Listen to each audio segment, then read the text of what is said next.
എല്ലാവർക്കും നമസ്കാരം. രത്നം വേൾഡിലേക്ക് സ്വാഗതം. ഇത് കണ്ടില്ലേ, ഇത് മുട്ട റോസ്റ്റ് ആണ്. ഞാൻ ഇന്ന് ചെയ്യുന്ന റെസിപ്പി ഇതാണ്. ആദ്യമായിട്ട് നിങ്ങൾക്കെല്ലാവർക്കും നന്ദി പറയുകയാണ്. എനിക്ക് ഇത്രത്തോളം മുന്നോട്ട് പോകാൻ നിങ്ങളെല്ലാവരും എന്നെ സഹായിക്കുകയും സപ്പോർട്ട് ചെയ്യുകയൊക്കെ ചെയ്തിട്ടുണ്ട്. അതിനെല്ലാവരോടും ആദ്യം നന്ദി പറയുകയാണ്. അപ്പം ഞാനിത് തയ്യാറാക്കിയിരിക്കുന്നത് 3 മുട്ട കൊണ്ടാണ്. മുട്ട റോസ്റ്റാണ് തയ്യാറാക്കിയിരിക്കുന്നത്. കുഞ്ഞുങ്ങളൊക്കെ കഴിക്കത്തക്ക രീതിയിലാണ്. സാധാരണ കുഞ്ഞുങ്ങളാരും മുട്ട ചുമലക്കരു കഴിക്കാൻ ഇഷ്ടപ്പെടാത്ത ആൾക്കാരാണല്ലോ. അപ്പോൾ അവർ കഴിക്കത്തക്ക രീതിയിൽ സ്പെഷ്യലായിട്ടാണ് ഞാൻ തയ്യാറാക്കിയിരിക്കുന്നത്. ഇതെങ്ങനെയാണ് തയ്യാറാക്കിയിരിക്കുന്നത് നമുക്കൊന്ന് കണ്ടു നോക്കാം. അപ്പോൾ അതിനായിട്ട് ഞാൻ എടുത്തിരിക്കുന്നതാണ് 4 മുട്ടയാണ്. അപ്പോൾ നമ്മളിവിടെ കുറച്ച് പേരേ ഉള്ളല്ലോ. അപ്പോൾ 4 മുട്ട, ഒരെണ്ണം ടിൻറ്റൂനും 3 ഞങ്ങൾ 3 പേരേ ഉള്ളല്ലോ. അപ്പം നമ്മളിതൊന്ന് പുഴുങ്ങിയെടുക്കാം. അതിനായിട്ട് ഞാൻ അടുപ്പിൽ വെക്കാൻ പോകുന്നത്. നമ്മുടെ മുട്ട റോസ്റ്റ് തയ്യാറാക്കാം. അപ്പം 3 മുട്ടയ്ക്ക് ഞാനൊരു 3 മീഡിയം പരുവത്തിലുള്ള ഒരു സവാളയാണ് ഇവിടെ കട്ട് ചെയ്ത് വെച്ചിരിക്കുന്നത്. പിന്നെ ഒരു 2 പച്ചമുളക്, നീളമുള്ള പച്ചമുളക്, അത് 2ആയിട്ട് മുറിച്ച് വെച്ചിരിക്കുന്നതാണ്. പിന്നെ ഒരു വലിയ കഷ്ണം ഇഞ്ചി ചതച്ച് വെച്ചിട്ടുണ്ട്. 1.5 കുടം വെളുത്തുള്ളി ചേർത്തിട്ടുണ്ട്. പിന്നെ പൊടിച്ച വലിയ പൊടിയാത്ത കുരുമുളക് പൊടി, പിന്നെ പെരുംജീരകം, പിന്നെ ഗരം മസാല, പിന്നെ മഞ്ഞൾപ്പൊടി, മുളക് പൊടി, മല്ലിപ്പൊടി, കറിവേപ്പില, വറ്റൽമുളക്, ഇതെല്ലാമാണ് നമ്മളിതിനായിട്ട് ഉപയോഗിക്കുന്നത്. അപ്പോൾ നമുക്ക് റോസ്റ്റ് തയ്യാറാക്കാം. ഞാൻ പറയാനങ്ങ് വിട്ടുപോയി. ഇത് നമുക്ക് പൊളിച്ച് ഒരു പാത്രത്തിലേക്ക് മാറ്റി. എന്നാൽ പൊളിക്കുന്ന രീതി ഞാൻ കാണിച്ചു തന്നായിരുന്നു. ഇങ്ങനെ തറയിലിട്ട് ഇങ്ങനെ ഒന്ന് ഉരുട്ടിയതിന് ശേഷം ഇതിൻ്റെ പുറന്തോട് ഇളക്കണം. അപ്പോൾ ഇത് പെട്ടെന്ന് ഇളകി വരും. നമുക്ക് പിച്ചി പറിച്ച് ഇരിക്കേണ്ട കാര്യമില്ല. അപ്പോൾ ഞാനിതെല്ലാം പൊളിച്ച് പിന്നെ കട്ട് ചെയ്ത് കൊണ്ടുവരാം. അപ്പോൾ നമ്മൾ മുട്ട ഇതേ രീതിയിൽ ഞാൻ 3 എടുത്തിട്ടുള്ളൂ. അപ്പോൾ 6 കഷ്ണമുണ്ട്.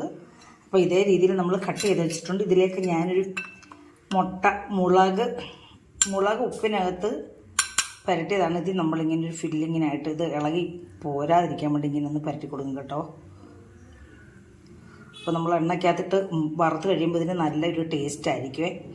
ഞാനെല്ലാം ഇതേ രീതിയിൽ ഇങ്ങനെ ഇതേ രീതിയിൽ ഫില്ല് ചെയ്തെടുക്കുക. ഇതിൻ്റെ മുഖഭാഗത്ത് മാത്രം ഈ മുട്ടയുടെ ചുമലക്കരും എല്ലാം അതിനകത്തുനിന്ന് ഇങ്ങനെ വിട്ടുപോരും. അങ്ങനെ വരാതിരിക്കാൻ വേണ്ടി ഇങ്ങനെ ഒന്ന് ഫില്ല് ചെയ്തെടുക്കേ. ഈ മുട്ട ഇങ്ങനെ ചെയ്തിട്ടുണ്ട്. ഞാൻ മുളക് പൊടി ഉപ്പും മാത്രമേ ഉള്ളൂ. അപ്പോൾ ഇതിന് ഈ ചുമലക്കരും എല്ലാവർക്കും ഒന്നും ഇഷ്ടമല്ലല്ലോ. അതിൻ്റെ ടേസ്റ്റ് കുഞ്ഞുങ്ങൾക്കൊന്നും ഇഷ്ടപ്പെടത്തില്ല. അപ്പോൾ ഇങ്ങനെ ഫില്ല് ചെയ്ത് നമ്മളിതൊന്ന് അത് ഞാൻ കാണിച്ചു തരാം. അതിന് ഇത് ചെയ്തതിൻ്റെ ഉദ്ദേശം എന്താണെന്ന് ഞാൻ പിന്നെ കാണിച്ചു തരാം.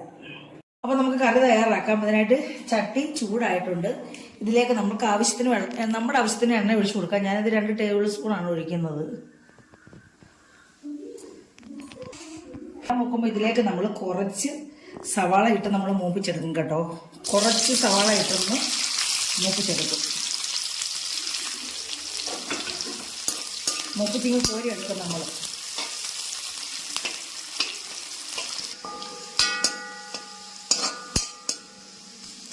അപ്പോൾ ഇത് മൂത്തിട്ടുണ്ട്. നമുക്കിതിനെ കോരി എടുക്കാം കേട്ടോ.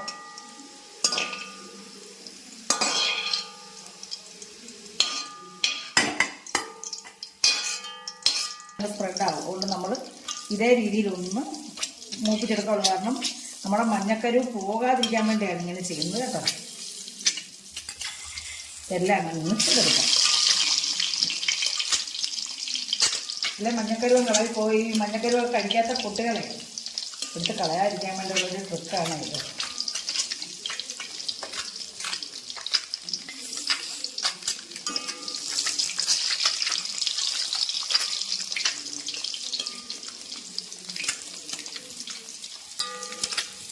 അപ്പോൾ അത് നല്ല ടേസ്റ്റും ആയിരിക്കും.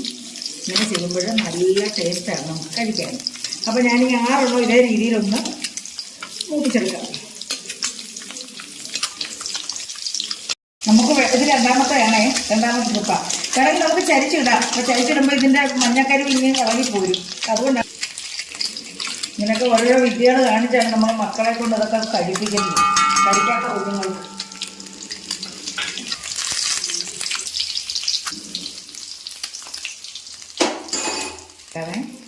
അപ്പോൾ ഇതിന് പുറം ഇപ്പം നമുക്കിത് മാറ്റി വെക്കാമേ. കറി തയ്യാറാക്കാനായിട്ട് കടുക് ഇട്ടു.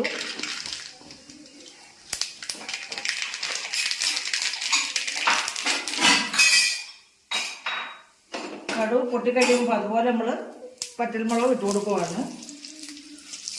കറിവേപ്പില,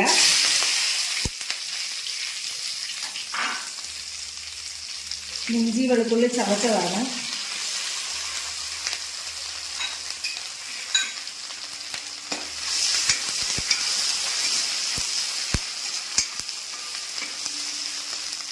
ഇഞ്ചി വെളുത്തുള്ളി നല്ലപോലെ മൂക്കണേ, മൂത്തൊരു മണം വരണം. അപ്പോൾ ഇതിലേക്ക് നമ്മൾ പച്ചമുളക് ഇട്ട് കൊടുക്കുവാണ്.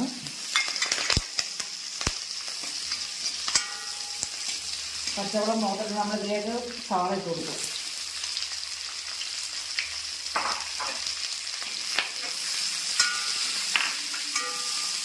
അപ്പോൾ ഈ സവാള ഒന്ന് നോക്കാൻ നമ്മൾ സാധാരണ ചെയ്യുന്ന പോലെ തന്നെ കുറച്ച് ഉപ്പിട്ട് കൊടുക്കുക, ഉപ്പ് പൊടി ഇട്ട് കൊടുക്കുക.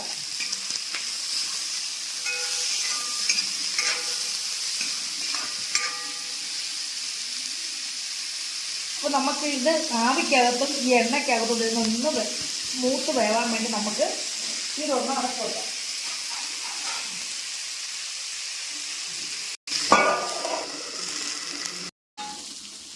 ഇത്രയും മൂത്തിട്ടുണ്ട്. നമ്മൾ അടച്ചു വെച്ചിരുന്നായിരുന്നേ, ഇടയ്ക്കിടയ്ക്ക് ഞാൻ തുറന്നു നോക്കി ഇളക്കി കൊടുക്കും, വീണ്ടും അടയ്ക്കും. അപ്പോൾ നമുക്കിത് ഒന്നുകൂടെ അടച്ചു വെക്കാം. ഇതൊന്ന് വെന്ത് മൂക്കണം കേട്ടോ, എന്നെങ്കിൽ ഈ കറിക്ക് ടേസ്റ്റ് ഉണ്ട്. സവാള എല്ലാം നന്നായിട്ട് മൂത്തിട്ടുണ്ട്. നമുക്കിനി ഇതിലേക്ക് മസാലകളൊക്കെ ചേർത്ത് കൊടുക്കാം. അപ്പോൾ നമ്മുടെ മസാല ഇട്ട് കൊടുക്കാം. നമുക്കിനി ഇതിന് വേണ്ടുന്ന മസാലകൾ ഇട്ട് കൊടുക്കാം.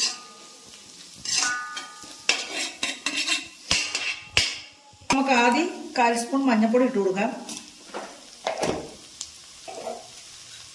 പിന്നെ ഒരു 1/2 സ്പൂൺ കുരുമുളക് പൊടി, പിന്നെ അപ്പോൾ നമ്മൾ 1/4 സ്പൂൺ പെരിഞ്ജീരക പൊടിയാണ്. നോക്കാം. എന്നിട്ട് നമുക്കിതിലേക്ക് മുളക് പൊടിയും മല്ലിപ്പൊടിയും ചേർക്കാം. മുളക് പൊടി ഞാൻ 1 ടീസ്പൂണാണ് ചേർക്കുന്നത്. നമ്മൾ കുരുമുളകൊക്കെ ചേർക്കുന്നുണ്ടല്ലോ.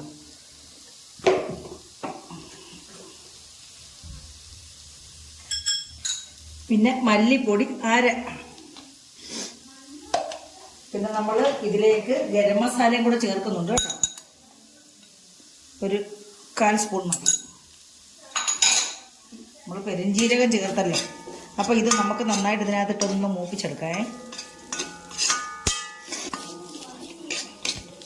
അത് നന്നായിട്ട് മൂത്തിട്ടുണ്ടേ. ഇനി നമുക്ക് ആ മുട്ട ഇതിനകത്തോട്ടൊന്ന് ഇട്ട് കൊടുക്കാം.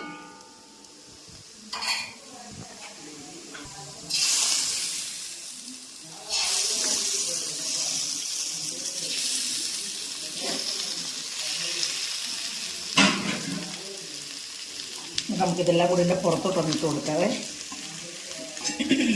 ഇതിനകത്തൊക്കെ പിടിക്കാൻ വേണ്ടിയാണേ ഇട്ട് കൊടുത്തത്. നമ്മൾ നേരത്തെ വറുത്ത് വെച്ചായിരുന്നുണ്ടല്ലോ, അതും കൂടെ അങ്ങോട്ട് ഇടുക. കാരണം അത് നന്നായിട്ട് മൂക്കത്തില്ല. അപ്പോൾ നമ്മൾ ഇതിൻ്റെ ക്രിസ്പി ആയിട്ടൊന്ന് ഇരുന്നൊരു ടേസ്റ്റ് കിട്ടാൻ വേണ്ടി ഇങ്ങനെ കേട്ടോ. നമ്മളിനി ഇതിനകത്തായിട്ട് കുറച്ച് വെള്ളം ഒഴിച്ചു കൊടുക്കുക. ഇതെല്ലാം ഒന്ന് കൂട്ടിച്ചേർന്നല്ലോ. അതിനുവേണ്ടി നമ്മൾ അടിഭാഗത്തോട്ട് കുറച്ച് വെള്ളം ഒഴിക്കും. കാരണം ഈ ചട്ടി ചൂടായി കിടക്കുന്നുണ്ട്, അത് കുഴപ്പമില്ല. അതുകൊണ്ട് നമുക്ക് കുഴപ്പമില്ല. അപ്പം നമ്മളിങ്ങനെ ഇതിങ്ങനെ ഒന്ന് കൂട്ടി യോജിപ്പിക്കേണ്ടതിൻ്റെ അരപ്പെല്ലാം കൂടെ. മുട്ടയുടെ ചുമലക്കരു ഇളകി പോകാതെ നമ്മൾ ശ്രദ്ധിച്ച് വേണം എടുക്കാൻ. അപ്പം ഇങ്ങനെ നമ്മൾ ഇതില്ലേ ഇച്ചിരി വെള്ളമയം വേണമല്ലോ റോസ്റ്റിന്, ഡ്രൈ റോസ്റ്റ് ആക്കരുതല്ലോ. അപ്പം നമ്മളിങ്ങനെ ഒന്ന് കൂട്ടി ചേർത്ത് ഈ മുട്ടയ്ക്കകത്ത് ഈ ഗ്രേവി എല്ലാം ഒന്ന് പിടിക്കണം. ഇതേ രീതിയിൽ നമ്മുടെ കുഞ്ഞുങ്ങളൊക്കെ കഴിക്കാൻ വേണ്ടിയാണ് നമ്മളിങ്ങനെയൊക്കെ പാടുപെട്ട് തയ്യാറാക്കുന്നത്. പിന്നെ ഈ കുഞ്ഞുങ്ങൾ എരിവൊക്കെ ഉണ്ടെങ്കിൽ ഗ്രേവിയൊന്നും കൂട്ടത്തില്ല. അപ്പോൾ ഇതിനകത്ത് എണ്ണ നമ്മൾ കൂടുതൽ ചേർത്താണ് ചെയ്തിരിക്കുന്നത്. നമ്മളിവിടെ എല്ലാം എണ്ണമയം കുറച്ചുള്ള പരിപാടിയാണ് ഞാൻ ചെയ്യുന്നത്. പക്ഷേ ഇതിനകത്ത് ഇച്ചിരി എണ്ണ ഇല്ലാതെ ഇതേ രീതിയിൽ ടേസ്റ്റ് വഴി ചെയ്യാൻ നമുക്ക് പറ്റത്തില്ല. അപ്പോൾ ഇത് ഒന്ന് കൂട്ടി ചേർന്നിട്ടുണ്ട്. അപ്പോൾ ഈ അരപ്പുമായിട്ട് നമ്മൾ മുട്ട നന്നായിട്ട് കൂട്ടി ചേർന്നിട്ടുണ്ട്. ആ മുട്ട ഇളകാതെ ശ്രദ്ധിക്കണമെങ്കിൽ, മുട്ട ഇളകാതിരുന്നാലും നമുക്ക് കഴിക്കാനൊരു സുഖം കാണുമ്പോൾ നമ്മൾ മുട്ട എടുത്ത് മാറ്റിക്കളയും. അപ്പം നമ്മുടെ മുട്ട റോസ്റ്റ് കുറച്ച് നേരം വേണമെങ്കിൽ കുറച്ച് വെള്ളം കൂടെ ഒഴിച്ച് നമുക്കിങ്ങനെ വെക്കാം. പക്ഷെ ഇപ്പോൾ അതിൻ്റെ ആവശ്യമില്ല, ഇതിനകത്തെല്ലാം പിടിച്ചിട്ടുണ്ട്. നേരത്തെ നമ്മളൊന്ന് എണ്ണയ്ക്കകത്തിട്ടൊന്ന് മൂപ്പിക്കുകയും ചെയ്തല്ലോ ഇത്. പിന്നെ ഞാനിതിൽ പിന്നെ തക്കാളിയും മല്ലിയിലയും ഒന്നും ചേർക്കത്തില്ല കേട്ടോ. അതിൻ്റെ ഫ്ലേവറൊന്നും നമുക്കാർക്കും ഇഷ്ടമല്ല. പിന്നെ നിങ്ങൾക്ക് വേണമെങ്കിൽ തക്കാളിയോ മല്ലിയിലയോ ഒക്കെ ചേർക്കാം കേട്ടോ. അപ്പം ഞാനിത് ഒന്നും ചേർക്കാതാണിത് തയ്യാറാക്കിയിരിക്കുന്നത്. അപ്പോൾ ഇത് നമുക്കിനി സെർവിങ് പ്ലേറ്റിലേക്ക് മാറ്റാം. അപ്പോൾ നമ്മുടെ മുട്ട റോസ്റ്റ് ഇവിടെ റെഡി ആയിട്ടുണ്ട്. എല്ലാവർക്കും എൻ്റെ ഈ റെസിപ്പി ഇഷ്ടപ്പെട്ട് കാണുമെന്ന് വിശ്വസിക്കുന്നു. ഇഷ്ടപ്പെട്ടിട്ടുണ്ടെങ്കിൽ ആദ്യം എല്ലാവരും ഒന്ന് ലൈക്ക് ചെയ്യണേ, കമൻറ്റ് ചെയ്യുക നിങ്ങളുടെ അഭിപ്രായങ്ങൾ. പിന്നെ സബ്സ്ക്രൈബ് ചെയ്യാത്തവരും സബ്സ്ക്രൈബ് ചെയ്തവരൊന്ന് സഹായിക്കണം. പിന്നെ ബന്ധുക്കൾക്കും സുഹൃത്തുക്കൾക്കും ഒന്ന് ഷെയർ ചെയ്യുകയും കൂടെ ചെയ്യണേ. ഇനി അടുത്തൊരു വീഡിയോ ആയിട്ട് വരുന്നവരെയും എല്ലാവർക്കും എൻ്റെ നന്ദി, നമസ്കാരം.